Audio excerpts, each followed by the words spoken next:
हिमाचल के पहाड़ ढह रहे हैं, गांव बह रहे हैं और उसी वक्त पेट्रोल पंप पर जनता की जेब भी खाली हो रही है। सरकार इसे कभी प्राकृतिक आपदा कहकर टाल देती है, कभी पेट्रोलियम लॉबी की अफवाह बताकर। लेकिन सच यह है कि डीपीआर और ठेकों के लालच ने पहाड़ों को जर्जर किया और एथेनॉल नीति की हड़बड़ी ने गाड़ियों को प्रयोगशाला बना दिया।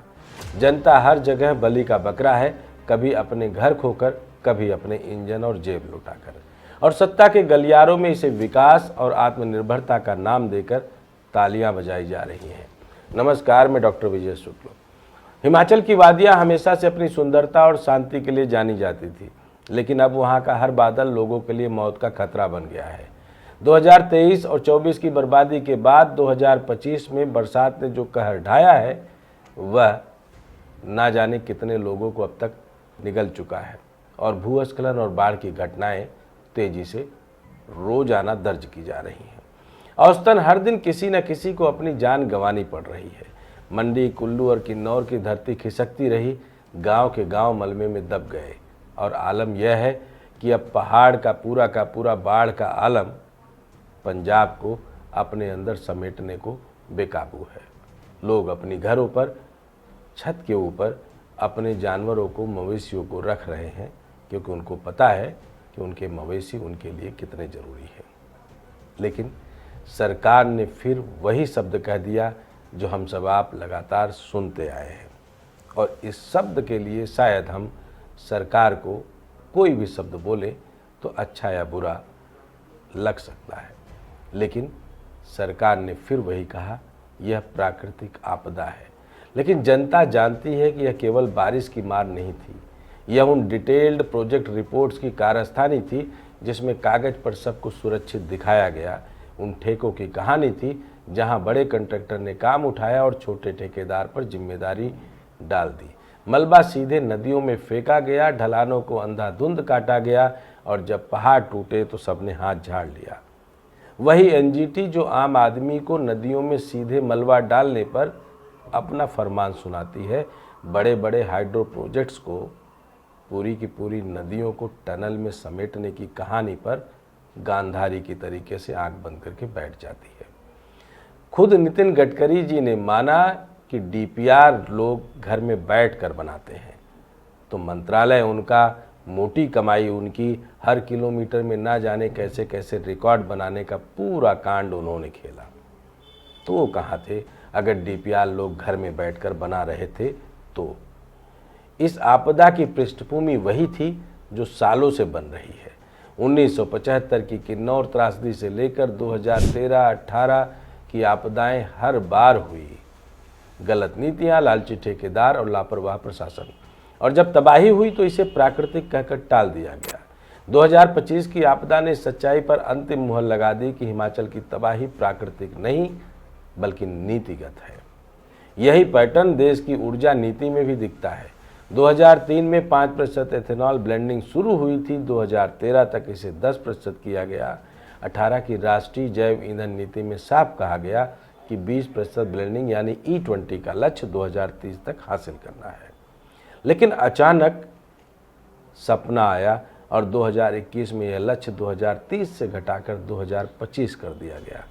ठीक वैसे ही जैसे टीबी मुक्त होने का पूरा आंदोलन समय से पहले करने की एक समय सीमा सरकार ने तय ही नहीं की है, उसकी मुनादी और घोषणा भी की है। सरकार का तर्क था कि हमें ऊर्जा आत्मनिर्भरता चाहिए, किसानों को अस्थायी मांग मिलेगी और प्रदूषण घटेगा। लेकिन इस फैसले ने संदेह पैदा कर दिया। असल सवाल यह था कि क्या E20 नीति को समय से पहले लागू कर दिया गया? जवाब है हाँ। 2023 से ही कई शहरों दिल्ली, मुंबई, पुणे और बेंगलुरु में 20% एथेनॉल मिला हुआ पेट्रोल बेचना शुरू हो गया था। यानी 2025 के लक्ष्य को 2 साल पहले ही लागू करने का खेल शुरू हो गया। और यह तब हुआ जब देश की करोड़ों गाड़ियां अभी भी A10 तक ही सुरक्षित थी।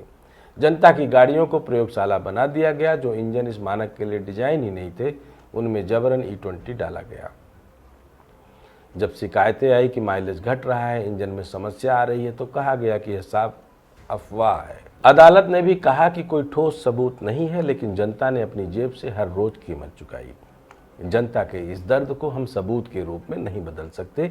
जैसे हिमाचल के हर बहे हुए घर को, हर गई हुई जान को, उस टूटी हुई सड़क को और बार बार डीपीआर के सहारे उस पे हो रही लूट को और बिजली महादेव पे बनाए जा रहे रोपवे के नाम की छूट की दलाली को और दलील को हम नहीं रोक सकते।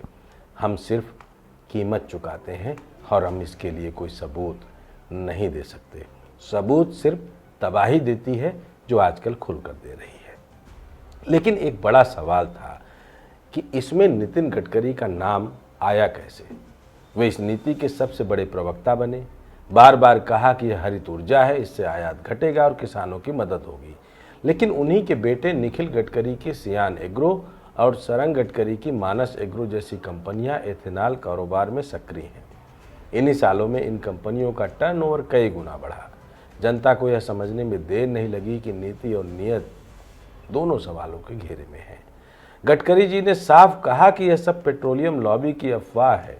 उन्होंने चुनौती दी कि अगर कोई एक भी कार दिखा दे जिसे E20 से नुकसान हुआ है तो वे मान लेंगे। मगर जनता का अनुभव अलग है। पुराने वाहनों का माइलेज घटा है, इंजन पर असर पड़ा है। अदालत भले कहे कि कोई ठोस सबूत नहीं, लेकिन क्या अदालत हर घर की जेब में झांक सकती है जहां पेट्रोल का खर्च बढ़ा है? क्या अदालत हर उस मैकेनिक को सुन सकती है जिसने बार बार कार्बोरेटर और फ्यूल पंप की मरम्मत की है? यह कहानी सिर्फ ईंधन तक सीमित नहीं, इसमें जनता की मेहनत की कमाई भी शामिल है।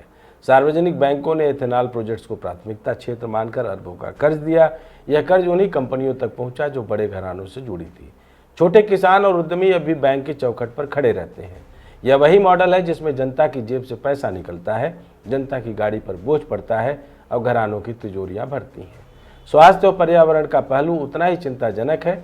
वैज्ञानिक अध्ययनों से पता चला है कि एथेनॉल मिलाने से कार्बन मोनोऑक्साइड और बेंजीन जैसे कुछ तत्व कम होते हैं, लेकिन इसके साथ ही एसिटाल्डिहाइड जैसे जहरीले यौगिक बढ़ते हैं जिन्हें कैंसर का संभावित कारण माना जाता है। इसके अलावा वाहनों से वाष्पीय उत्सर्जन बढ़ता है जिससे ओजोन स्तर पर असर पड़ता है। यानी प्रदूषण घटाने के नाम पर प्रदूषण का दूसरा रूप बढ़ाया गया। सरकार जनता को यह नहीं बताती कि एथेनॉल से कौन सा प्रदूषण घटेगा और कौन सा बढ़ेगा, केवल आधा सच दिखाया जाता है। हिमाचल की आपदा और एथेनॉल नीति की गहराई में झांकें तो दोनों में एक ही ढर्रा दिखता है। नीतियां पहले लागू कर दी जाती हैं ताकि घरानों को फायदा मिले। जब जनता सवाल करती है तो कहा जाता है यह तो प्राकृतिक आपदा है या तो अफवाह है। ठेका लेने वाले बच जाते हैं, नीति बनाने वाले बच जाते हैं और जनता कीमत चुकाती है। गडकरी जी की जाति पृष्ठभूमि भी इस बहस में खींच ली गई है क्योंकि वे ब्राह्मण परिवार से आते हैं और हाल ही में ट्रंप के सलाहकार पीटर नवेरो ने कहा कि ब्राह्मण आम जनता की कीमत पर मुनाफा कमा रहे हैं। यह बयान सीधे गडकरी जी पर था या नहीं, लेकिन भारत में इसे उस वर्ग से जोड़कर देखा गया जो सत्ता और संसाधनों पर हावी है। यह बयान सांस्कृतिक और जातिगत अपमान भी था, लेकिन साथ ही इसने भारत की नीतियों की उस असलियत को उजागर कर दिया जहां जनता का पैसा और मेहनत ऊपर बैठ घरानों के लिए लाभ का जरिया बन जाता था। 2025 की आपदा ने यह साबित कर दिया कि डीपीआर और ठेकेदारी का मॉडल जनता के लिए मौत का सौदा है। यह हम नहीं, खुद नितिन गडकरी जी मान रहे हैं और मंच से बोल रहे हैं। और E20 नीति को समय से पहले लागू करना यह दिखाता है कि जनता की गाड़ियों और जेब को प्रयोगशाला की तरह इस्तेमाल किया जा रहा है। दोनों ही मामलों में जनता को धोखा मिला। अब सवाल यह है कि क्या हम बार बार यही सुनते रहेंगे कि यह अफवाह है, यह प्राकृतिक है और असली जिम्मेदार बचते रहेंगे? क्या हम यह मानते रहेंगे कि विकास का मतलब यही है कि जनता की जेब खाली हो और घरानों की तिजोरी भरे? हिमाचल की आपदा में जनता ने अपने घर और परिजन खोए। एथेनॉल नीति में जनता हर दिन पेट्रोल पंप पर अपनी जेब ढीली कर रही है और ऊपर बैठे लोग इसे विकास और आत्मनिर्भरता का नाम दे रहे हैं।